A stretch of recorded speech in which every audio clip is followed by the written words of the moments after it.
오늘도 살아계신 하나님의 은혜가 여러분들의 삶 가운데 함께 하시기를 주님의 이름으로 간절히 축원합니다. 옆에 계신 분들과 함께 인사하겠습니다. 보고 싶었습니다. 반갑습니다. 인사하겠습니다.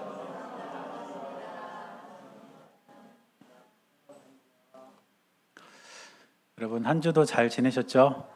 네, 감사합니다. 설교를 준비를 하다 보면 어떤 때는 준비가 잘 될 때가 있어요. 많지는 않아요. 근데 잘 될 때가 있거든요. 그래서 그런 날은 이제 토요일 날 설교 준비를 다 해놓고 스스로를 되게 대견스러워합니다. 제가 제 스스로를. 그래서 혼자 저한테 수고했어 이러면서 혼자 되게 대견스러워해요. 그런데 또 어떤 날은 설교 준비가 너무너무 안 될 때가 있어요. 시간은 다가오고 설교 준비는 안 되고 그럼 막 초조해지거든요. 왜냐면 제가 설교 준비가 안 됐다고 해서 예배를 미룰 수는 없잖아요. 그렇죠? 제가 만약에 설교 준비가 덜 됐으니까 월요일 날 예배 드릴게요 이러면 어떻게 되겠어요? 그래서 그런 날은 굉장히 초조해져서 막 기도도 해보고 또 어떤 때는 밖에 나가서 막 돌아다니기도 해요. 바람 쐬면서. 그렇게 애를 쓰는데 어제가 그런 날이었습니다. 어제. 오늘 설교를 준비하는데 참 힘들더라고요. 어렵고 잘 안 되고. 그래서 좀 고생을 했는데요. 이런 날은 여러분들이 같이 좀 도와주셔야 됩니다. 설교할 때. 어떻게 도와주셔야 되냐면 다른 때보다도 조금 더 반응을 보여주셔야 돼요. 괜히 이렇게 땅 쳐다보고 있고 하품하고 졸고 이러면은 제가 속으로 어떻게 생각하냐면 그럴 줄 알았어. 내 설교가 부족한 탓이야. 이러면서 제가 상처받거든요. 그러니까 오늘만큼은 여러분들이 조금만 더 신경 쓰셔가지고 같이 말씀을 좀 집중해서 들어주시면 감사하겠습니다. 믿어도 되겠죠? 네, 한번 믿어보겠습니다. 앞에 현수막 보시면 이제 오늘부터 새로운 주제로 말씀을 함께 좀 나눌 텐데 선지자의 목소리 이렇게 주제를 정했습니다. 지금 목요일마다 우리 교회에서 말씀의 숲 제자훈련 성경 공부를 하고 있어요. 한 30명 정도 등록해서 하고 계시는데 제가 이제 성경 공부를 준비하고 이렇게 하다가 북이스라엘과 남유다가 멸망하는 그 부분을 이제 준비하고 이렇게 공부를 하는데 그 당시 북이스라엘이나 남유다의 상황이 우리나라 상황하고 너무너무 비슷한 거예요. 여러 가지 타락하고 또 신앙을 버리는 사람들, 우상 숭배하는 모습들 이런 것들이 우리 살아가는 이 시대하고 참 많이 비슷하다는 느낌을 받았습니다. 그런데 그렇게 남유다든 북이스라엘이든 멸망의 길을 가는 그 순간에도 하나님의 말씀을 전하는 선지자들이 있었습니다. 그들은 한결같이 하나님의 마음과 뜻을 백성들에게 전했고 다시 그들이 하나님께로 마음을 돌이켜서 다시 한번 하나님을 찾기를 원했습니다. 그런데 북이스라엘이든 남유다든 하나님의 백성들이 그런 선지자의 목소리를 듣지를 않았어요. 끊임없이 외쳤지만 그 목소리를 외면했기 때문에 두 나라는 시간의 차이를 두고 결국 멸망의 길로 걸어가고 말았던 것입니다. 그래서 그런 성경들을 이렇게 쭉 보면서 그런 말씀들을 보면서 이 시대도 북이스라엘이든 남유다든 그때의 시대와 크게 다를 것이 없는 시대인데 그렇다면 우리도 선지자들의 목소리에 한번 귀를 기울여 봐야 되겠다. 수천 년 전 이스라엘 백성들은 선지자의 목소리를 듣지 않고 외면하고 무시해서 멸망의 길을 갔다면 우리들은 그 선지자들이 무엇을 말하는가를 한번 듣고 그 말씀에 우리가 반응할 때 우리는 비로소 신앙적으로 또 우리의 삶에서 살 길을 찾을 수 있겠다 이런 생각이 들었습니다.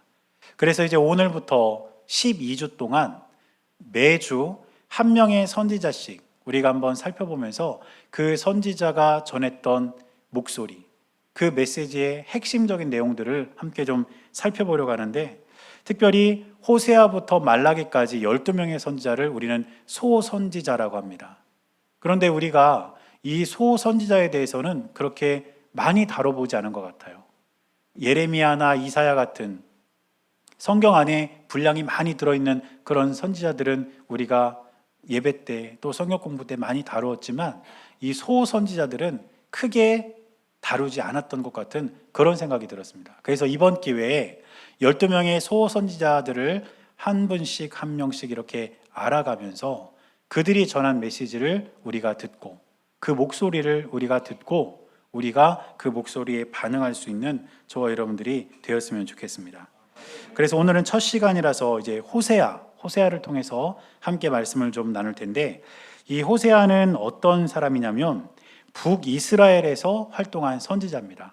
여러 선지자들이 어떤 사람은 북이스라엘에서, 또 어떤 사람은 남유다에서, 또 어떤 사람은 포로로 끌려가 있던 바벨론에서 이렇게 선지자의 활동을 했는데, 호세아는 북이스라엘에서 선지자 활동을 했던 사람이에요. 그런데 언제부터 선지자 활동을 했냐면 여로보암 2세라는 왕 때부터 나라가 멸망할 때까지 활동을 한 사람이 바로 호세아라는 선지자입니다.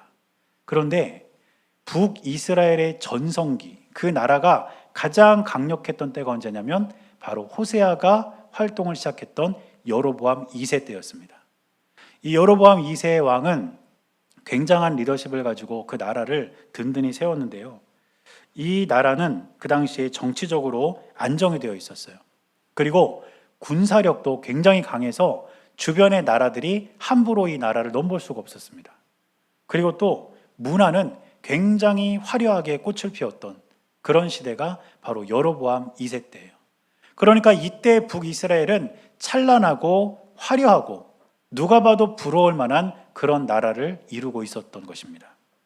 그런데 그렇게 겉으로 보기에는 화려하고 찬란한 북이스라엘을 속속들이 들여다보면 그 당시 그 나라는 어떤 문제점을 가지고 있었냐면 나라의 지도층들은 도덕적으로 심각하게 타락해 있었습니다. 그리고 가난하고 소외된 자들을 외면하는 사회적 무관심이 극에 달해 있었고, 어느 때보다 우상 숭배가 심했기 때문에 신앙적으로 내리막길을 걷고 있었던 때가 바로 이때였습니다. 그러니까 여로보암 2세 때 북이스라엘은 겉으로 보기에는 화려해요. 완벽한 나라인 것처럼 보여요. 그러나 속을 들여다보면 완전히 썩어 있는 상태. 그게 바로 여로보암 2세 때의 북이스라엘이라는 나라였다는 것입니다. 그리고 이때 호세아가 선지자 활동을 시작하면서 이제 그 백성들을 향해서, 그 나라를 향해서 외친 메시지가 오늘 설교 제목과 같이 여호와께로 돌아가자, 하나님께로 돌이켜야 한다, 바로 이 외침이었던 것입니다. 여러분, 그렇다면 지금 우리가 살아가고 있는 오늘날의 대한민국은 어떤 모습일까요? 지금 우리가 사는 이 세상도 화려하고 어느 때보다 좋은 세상을 우리는 살고 있습니다. 어떻게 생각하면 지금 우리가 사는 세상이 뭐가 좋은가 이런 생각을 하실 수도 있어요. 경제적으로도 어렵고 여러 가지 불안한 전국 속에서 살아가고 있는데 뭐가 좋은 것일까 이렇게 생각할 수도 있지만, 제가 오래전에 원로 장로님 한 분하고 이야기를 나눈 적이 있는데 그 장로님께서 말씀하시기를 뭐라고 말씀하셨냐면 우리나라는 더없이 좋은 때를 살고 있다, 이렇게 얘기를 하시는 거예요. 그래서 무슨 말인지를 계속 들어봤더니 장로님이 이렇게 말씀하시는 거예요. 지금 젊은이들이 어렵다 하는데 그들이 나라를 빼앗겨봤냐, 아니면 전쟁을 겪어봤냐, 이렇게 물으시는 거예요. 그 장로님은 일제강점기를 살아온 분이고 광복을 맞이했던 분이에요. 그리고 얼마 안 있다가 한국 전쟁을 겪은 분이에요. 그러니까 그런 시절을 겪은 분의 눈으로 보기에는 지금 이 세상이 너무너무 살기 좋은 세상이라는 거죠. 그러니까 젊은이들이 어렵다, 힘들다 이런 말만 하지 말고 열심히 좀 살아야 되는 거 아니냐, 이런 말씀을 하시더라고요. 일리 있는 말씀이었습니다. 그런데 일제강점기나 한국전쟁 때만 그랬을까요? 조금 더 역사를 거슬러 올라가면 조선시대를 보세요. 조선시대는요, 전쟁이 그치지 않는 시대였습니다. 언제 침략을 받을지 모르는 그런 상황에서 살아가고 있던 시대가 조선시대였잖아요. 제가 책을 읽다 보니까 조선시대에는요, 어떤 마을에는 남자들이 거의 없는 마을이 있었대요. 왜냐하면 다 전쟁터로 끌려나가가지고. 그리고 다 죽어서 못 돌아오니까 그 마을에는 여자들하고 아이들만 있는 그런 마을도 있었다고 합니다. 그런 시절에 비하면 지금 우리가 사는 오늘날의 대한민국은 너무너무 좋은 나라라는 거죠. 그런데 겉으로 보기에는 우리나라가 그렇게 좋고 살기 좋은 환경을 갖고 있지만 속을 한번 들여다보면 어떤가요? 여러분들이 아시는 것처럼 각종 부패와 비리들, 도덕적으로, 윤리적으로, 신앙적으로 타락해가는 모습들이 우리의 눈에 얼마든지 보이지 않습니까? 그래서 우리는 여로보암 때 북이스라엘과 같은 나라를 살고 있는 거예요.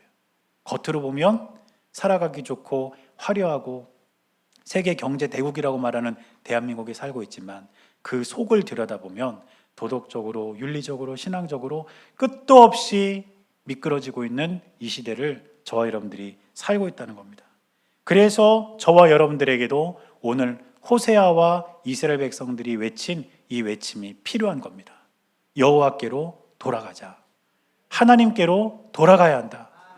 그래야 우리의 삶을 살아갈 수가 있고 타락해가는 이 세상이 부패를 멈출 수 있다. 이것이 저와 여러분들의 고백이 되어야 하는 것입니다. 그렇다면 여호와께로 돌아간다는 것, 하나님께로 돌아가는 것이 과연 뭘 의미하는 걸까요? 첫째로 여호와께로 돌아가는 것이 의미하는 것은 바로 하나님을 향하는 것입니다. 오늘 1절 말씀 앞부분을 보니까 이렇게 기록합니다. 오라 우리가 여호와께로 돌아가자 이렇게 말하고 있습니다. 여호와께로 돌아가자라는 이 말에는 하나님께로 우리들의 시선과 마음의 방향을 돌리자는 뜻이 담겨 있습니다. 지금까지 하나님 아닌 것을 바라보고 달려왔다면 이제 우리의 시선과 마음을 그곳으로부터 하나님께로 돌려야 된다는 거예요. 우리의 방향을 하나님께로 향하는 것, 이것이 바로 여호와께로 돌아가는 것이라는 것을 저와 여러분들은 분명히 기억해야 될 줄 믿습니다. 그래서 하나님을 향한 돌이킴, 하나님으로 향해서 방향을 바꾸는 것, 이것이 호세아서의 핵심 내용입니다. 호세아서를 읽어보면 1장부터 마지막까지 하나님을 향해야 된다, 하나님께로 돌이켜야 된다, 이 말씀을 계속 반복하고 있습니다. 그 중에 2장 7절을 보면 이런 말씀이 있습니다. 그가 그 사랑하는 자를 따라갈지라도 미치지 못하며 그들을 찾을지라도 만나지 못할 것이라. 그제야 그가 이르기를 내가 본 남편에게로 돌아가리니 그때의 내 형편이 지금보다 나았음이라 하리라. 하나님께서 지금 비유로 말씀하신 건데요, 한 여자가 자기 남편을 버리고 다른 남자를 만나러 갔다는 거예요. 그런데 나중에 돌아보니까 전 남편으로 돌아가는 것이 훨씬 더 좋겠더라는 거죠. 그래서 전 남편에게로 내가 돌아가겠다, 이렇게 지금 이야기를 하고 있는 것을 비유로 말씀하시는 겁니다. 어떤 비유일까요? 이스라엘 백성들이 하나님을 섬기고 하나님을 따랐는데 그들이 하나님을 버리고 우상을 따라갔다는 거죠. 우상을 섬겼다는 거예요. 그런데 이들이 깨달아 보니 하나님과 함께 했을 때가 훨씬 더 좋았다는 것을 알게 되었다는 겁니다.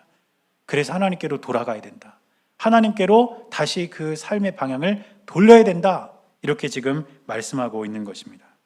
사랑하는 여러분, 우상 숭배를 일삼던 이스라엘 백성들에게 하나님께서는 하나님을 향해 돌이키라고 말씀하고 있습니다. 그리고 그 말씀이 저와 여러분들이 귀 기울여야 할 말씀임을 반드시 기억하시기를 주님의 이름으로 간절히 축원합니다. 그런데 신약 성경으로 넘어가 보면 이렇게 삶의 방향을 완전히 바꾼 사람, 하나님을 향하는 것으로 그 방향을 바꾼 한 사람이 등장합니다. 그 사람이 누구냐면 여러분들이 잘 알고 계시는 사도 바울이에요. 여러분, 바울은 어떤 사람이냐면요, 정통 유대인이었습니다. 그리고 그 사실에 대해서 굉장한 자부심을 갖고 있었어요. 우리나라도 한민족이라는 자부심이 있잖아요. 민족적인 자부심. 근데 유대인들에 비하면 우리의 자부심은 아무것도 아니에요. 유대인들은요, 자신이 유대인이라는 것을 얼마나 자랑스럽게 여기는지 모릅니다. 바울이 그랬다는 거예요. 그런 자부심을 갖고 있었어요. 그리고 또 바울은 자기가 가말리엘이라는 사람의 문화에서 공부했다는 것을 아주 자랑스럽게 여겼습니다. 가말리엘, 당시 최고의 학자였어요. 그 사람에게 가르침을 받았다는 거죠. 지금 우리나라로 말하면 서울대 나왔다 이거예요. 그러니까 그 정도의 자신감, 그 정도의 자랑을 갖고 있었다는 겁니다. 또 바울은 바리새인으로서 율법을 철저하게 지킨다는 것에 대해서도 굉장한 자긍심을 갖고 있었습니다. 다른 사람들 보니까 율법을 잘 안 지킨다는 거예요. 그러나 나는 바리새인으로서 내가 마땅히 지켜야 할 율법을 나는 철저하게 지키며 살아간다. 이런 자긍심을 갖고 있었습니다. 유대인으로서의 자부심, 가말리엘의 제자라는 자신감, 또 율법을 철저히 지킨다는 자긍심, 이러한 것들이 사도 바울이 향해 있던 삶의 방향이었습니다. 그런데 그런 그가 예수님을 만난 후에 그 삶의 방향이 완전히 바뀌게 되죠. 그러면서 빌립보서 3장 8절을 보면 이렇게 고백합니다. 또한 모든 것을 해로 여김은 내 주 그리스도 예수를 아는 지식이 가장 고상하기 때문이라. 내가 그를 위하여 모든 것을 잃어버리고 배설물로 여김은 그리스도를 얻고. 자기가 갖고 있었던 민족적인 자부심, 똑똑하다는 긍지, 율법을 지킨다는 그런 자긍심, 이런 것들을 다 버리고, 버릴 뿐 아니라 배설물로 여기고 이제는 예수님을 얻었다는 거예요. 예수님께로 그 삶의 방향을 돌렸다는 것입니다. 이것이 바울의 고백입니다. 사랑하는 여러분, 저와 여러분들도 우리가 하나님께로 돌아가기를 원한다면 우리가 살아가는 삶에서 우리가 바라보고 있던 그 세상으로부터 하나님께로 우리의 시선과 마음을 돌려야 될 줄 믿습니다. 그래서 우리가 삶의 방향을 하나님께로 향한다는 것은 무엇이냐면 하나님 대신 내가 바라보고 의지하고 있던 것들을 내려놓는다는 거예요. 버린다는 겁니다. 그리고 하나님을 의지하고 하나님의 손을 붙잡는다는 것. 이것이 바로 하나님을 향하는 것이라는 사실을 꼭 기억하시고 우리의 삶의 방향을 하나님께로 돌리는 저와 여러분들이 될 수 있기를 주님의 이름으로 간절히 축원합니다. 그리고 두 번째로 여호와께로 돌아가는 것이 의미하는 것은 무엇이냐면 하나님을 아는 것입니다. 오늘 본문의 3절을 보면 이렇게 기록합니다. 그러므로 우리가 여호와를 알자. 힘써 여호와를 알자. 그의 나타나심은 새벽 빛같이 어김없나니 비와 같이 땅을 적시는 늦은 비와 같이 우리에게 임하시리라 하니라. 오늘 말씀을 보니까 여호와를 알자 이렇게 말합니다. 그런데 여기서 안다라는 이 말은 히브리어 원어로 야다라는 말인데요. 이 야다라는 말은 지식적인 알을 의미하는 게 아닙니다. 이것은 지식적 차원의 알을 넘어서서 체험적 알을 의미하는 그런 단어입니다. 예를 들면 이런 거예요. 여러분들이 뭔가를 요리를 하려고 그 요리를 만들려고 레시피를 봤어요. 그러면 이렇게 만들면 되는구나 이렇게 여러분들이 알았단 말이에요. 그러면 여러분들이 그 음식에 대해서 완전히 안다고 할 수 있을까요? 아닐 거예요.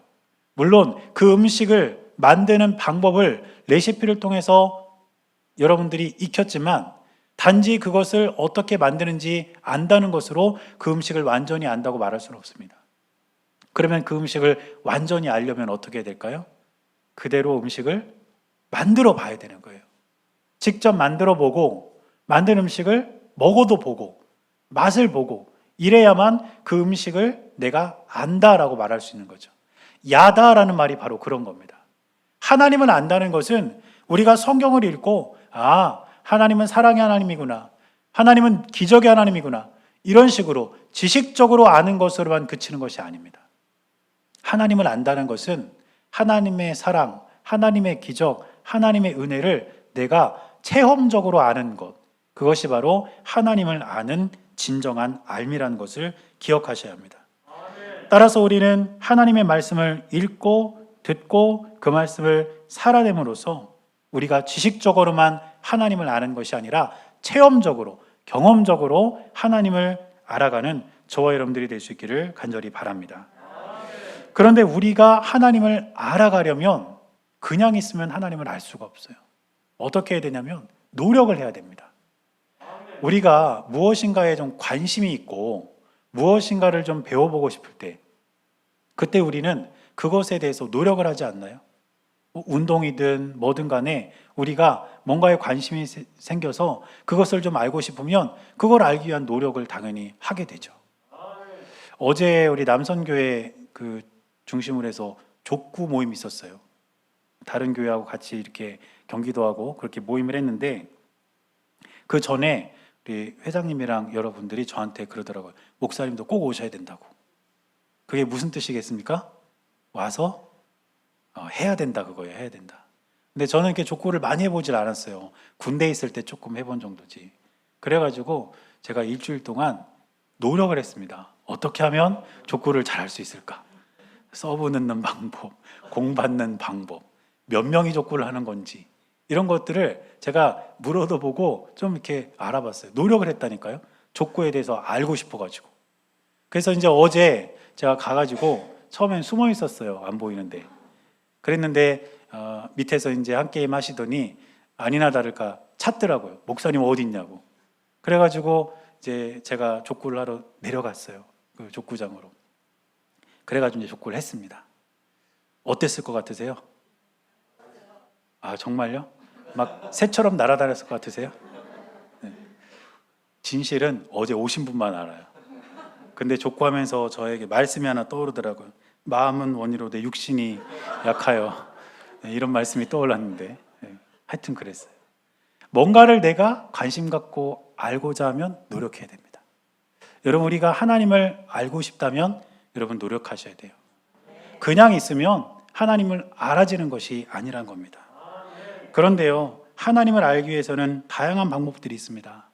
성경을 우리가 읽을 수도 있고, 성경을 필사할 수도 있고, 시간을 내서 기도할 수도 있고, 또 우리가 제자훈련, 성경 공부 이런 것에 참여할 수도 있어요.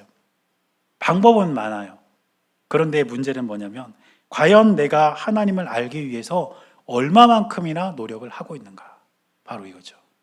사랑하는 여러분, 혹시 여러분들이 다른 것은 알기 위해서 다른 것에 관심을 갖고 그것을 알기 위해 애쓰고 노력하고 힘쓰면서 혹시 하나님을 아는 일에는 게으르지 않았는지 한번 돌아보시기를 바랍니다.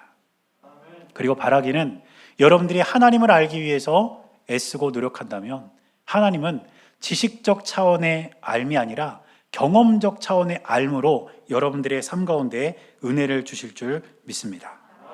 그리고 세 번째로 여호와께 돌아가는 것이 의미하는 것은 무엇이냐면 하나님을 따르는 것입니다. 오늘 3절 말씀을 보면 이렇게 기록합니다. 그러므로 우리가 여호와를 알자, 힘써 여호와를 알자. 그런데 여기서 중요한 단어가 힘써라는 단어예요. 힘써. 이 힘써라는 단어는 성경 원어로 라다프라는 단어입니다. 라다프. 그런데 이 라다프라는 단어가 우리나라 성경으로 이렇게 여러 차례 번역이 되면서 잘못 번역이 됐어요. 이 라다프의 원래 의미는 어떤 뜻이냐면 따르다 이런 뜻입니다. 따르다. 그러니까 원어에 가깝게 3절 앞부분을 그대로 번역을 하면 이렇게 번역할 수 있습니다. 그러므로 우리가 여호와에 대해 알자, 그리고 따르자. 단지 아는 것으로 그치는 것이 아니라 하나님을 따르는 것이 바로 여호와께로 돌아가는 방법임을 저와 여러분들은 기억해야 된다는 것입니다. 그런데 우리 말 중에 따른다는 말이 있고 비슷한 말로 쫓는다라는 말이 있어요. 따라간다, 쫓아간다, 비슷한 말이 있습니다. 그런데 의미는 좀 달라요.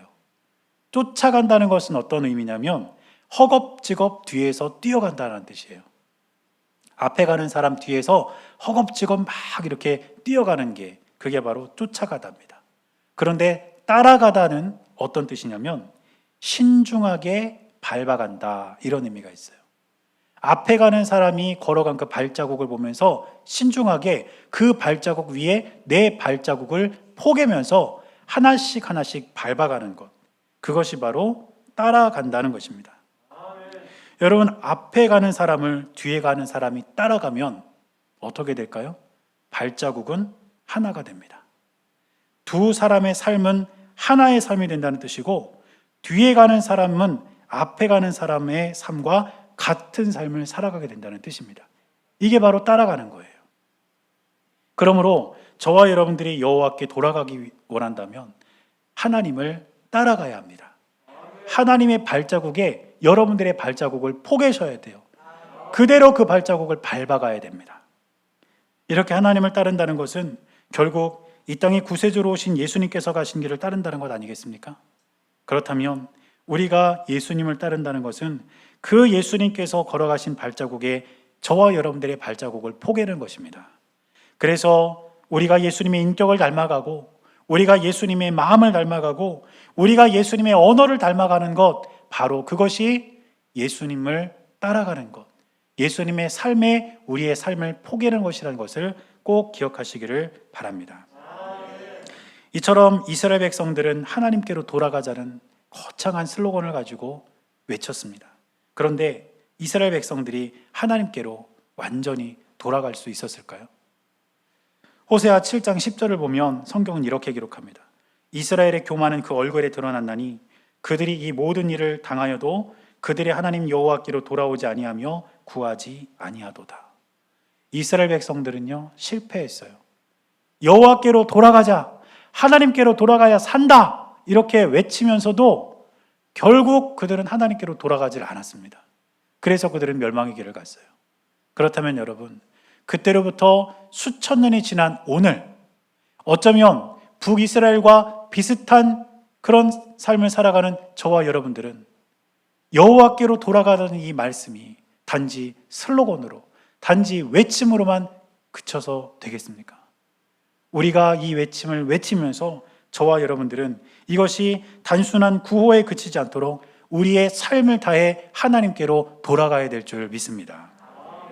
그래서 하나님을 향해서 우리 삶의 방향을 바꾸고 하나님을 알기 위해서 노력하며 또 하나님을 따라가는 삶을 살아감으로써 저와 여러분들의 삶에 하나님께서 주시는 은혜가 항상 넘쳐나는 귀하고 복된 역사가 우리 모두에게 있게 되시기를 주님의 이름으로 간절히 축원합니다.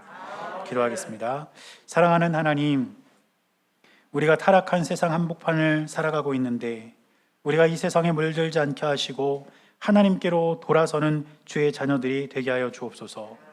하나님을 향해 우리의 삶의 방향을 바꾸고 하나님을 알기 위해 애쓰고 노력하며 하나님을 따라가는 삶을 믿음으로 살게 하셔서 우리를 향한 하나님의 은혜가 강같이 흐르게 하여 주옵소서.